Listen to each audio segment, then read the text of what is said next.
About people of extreme power and how that corrupts.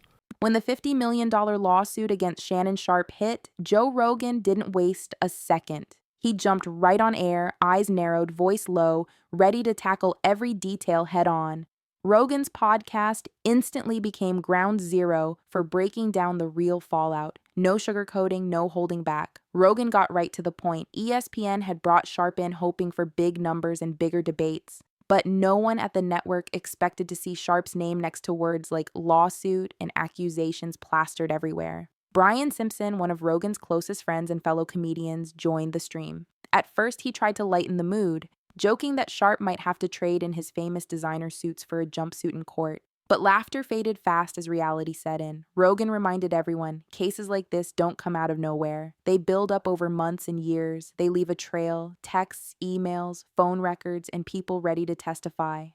And in that case, there's a large percentage of those people that are violating all those things that you said. In Rogan's words, nothing is really deleted anymore. Even messages Sharpe thought were long gone might be sitting in some server waiting to be dragged out in court. It's a nightmare scenario for anyone in the spotlight. Rogan explained that athletes and celebrities live under a microscope, and the bigger you get, the more attention you draw. The spotlight that brings fame also brings risk. One wrong move, and suddenly your entire life is picked apart by millions of strangers. He laid out the real difference between wild rumors and legal reality. The lawsuit against Sharpe wasn't just something for tabloids. It was real, official, and deadly serious. Rogan didn't act like he was the judge, but he didn't hold back about the risks Sharpe was facing. He said, "When you're famous, you don't have the luxury of silence. Stay quiet and rumors explode. Speak up, and every word is twisted against you." Rogan talked about ESPN's possible next moves. He explained that companies like Disney and ESPN move fast to protect their brand. The rumors were swirling that Sharpe could lose his job, not only because of the lawsuit, but because of problems building up for more than a year. Rogan pointed out that when you're making nearly 8 figures a year in media deals, a single lawsuit can threaten it all. Sponsors want nothing to do with controversy. Those morality clauses in contracts mean even being accused can give them a way out. Rogan listed off past examples where stars saw their deals vanish overnight. Once the big brands walk away, most never return. Then Rogan brought on legal experts to break down the real game being played. He pointed out that the lawsuit was filed in Nevada, not California, where Sharpe actually lives. That wasn't random. Rogan's guest explained that Nevada's courts move fast, and the laws there are much more friendly to people making accusations. Rogan compared it to a fighter picking the perfect weight class. If you want the best chance to win, you fight where the rules help you. The phone line started buzzing. Former athletes called in to defend Sharpe, describing him as a stand-up guy, someone who mentored rookies and gave back to the community.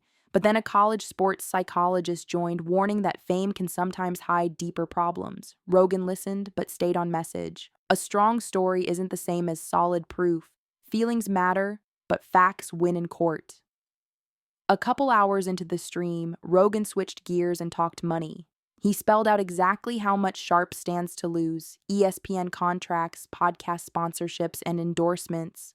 Rogan warned that sponsors don't care about verdicts. The second you're accused, they hit pause, and most never come back, even if you're cleared. He explained that for people like Sharpe, a single ugly leak or a bad deposition could dry up years of work overnight. As the stream continued, Rogan invited trauma experts and psychologists to explain the real toll public lawsuits take on everyone involved. They explained how these fights pull up old wounds, drag private pain into the harshest spotlight, and leave everyone raw. Rogan connected it to a bigger problem. Social media loves outrage, not empathy. The platforms push the hottest takes, not the real facts. One viewer asked if Sharpe could bounce back, even if the lawsuit goes badly. Rogan said comebacks are possible, but they're rare. It takes real work. Apologizing, making changes, and showing the world you're serious. Without that, sponsors and fans move on. Another fan wanted to know if Rogan would ever have Sharpe on the show for a tell-all interview. Rogan just grinned. Only if the lawyers clear it, no gag order guests. Rogan reminded everyone that a civil case isn't the same as a criminal charge, and hashtags aren't evidence. He urged listeners to wait for the real court filings before making up their minds. He told his fans to read the actual documents, not just go off what's trending. Then a twist hit. Screenshots started leaking online, supposed messages between Sharpe and the woman suing him. Rogan threw up a warning. He said, "Metadata matters. Anyone can fake a screenshot. The real proof will come out in court, not on TikTok." Rogan even joked about fans writing code to check if the images were real, but he made it clear, only the actual evidence counts. When ESPN tried to lock things down, sending memos telling staff not to talk about the lawsuit, Rogan read the memo out loud. He laughed at how fast it leaked anyway. "Trying to control the story just makes people more suspicious," Rogan said. He knew the internet can't be contained. The more companies try to hide, the more people want to know.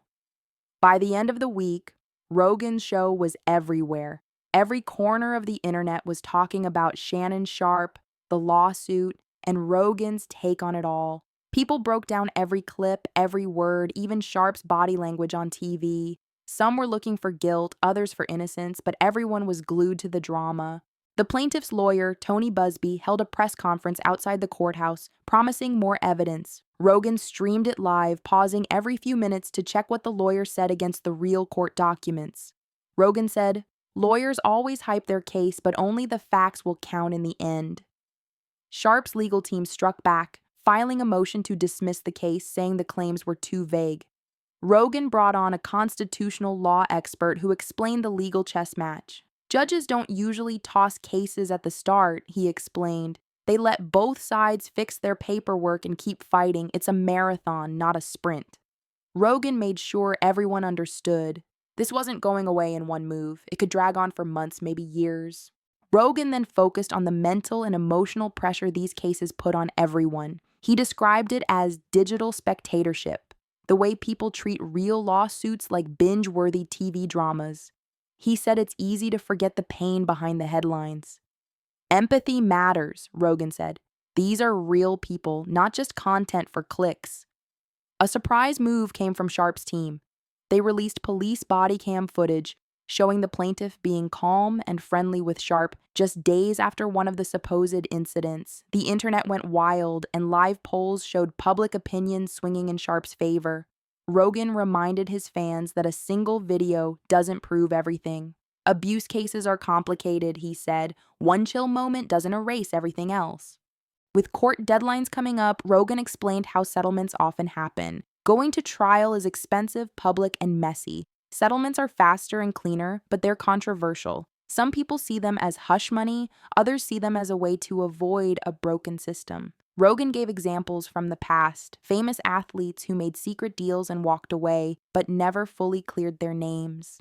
By the end of the month, Rogan's breakdown of the case had been shared, remixed, and reposted everywhere. Even business professors were using it as a case study for how lawsuits can hit not just people, but entire companies and even the stock market. When Rogan posted on Instagram, "Allegations move markets when attention is the world's reserve currency," it hit millions of screens. Wall Street even responded, with ESPN stock outlook dipping because of the headline risk. The memes, debates, and opinions kept flying. Rogan took to X and told everyone to keep it human. Humor without empathy is just noise. His words hit home, getting rare agreement from people on all sides. Through all of this, Rogan made one thing clear: nobody knows how it ends. Sharpe says he's innocent. The plaintiff stands firm. The legal process is slow, messy, and full of surprises. The only thing certain is that the spotlight is brighter than ever, and Joe Rogan's voice is right in the center, tracking every twist and turn. As Rogan wrapped up his stream, he told his audience, "Don't forget, this isn't just drama. These are real people, real lives, and real pain. Read the court docs, respect the process, and leave the final judgment to the people in robes, not the people on timelines." The lights faded in his studio, but the story kept growing, pulling in millions more by the hour.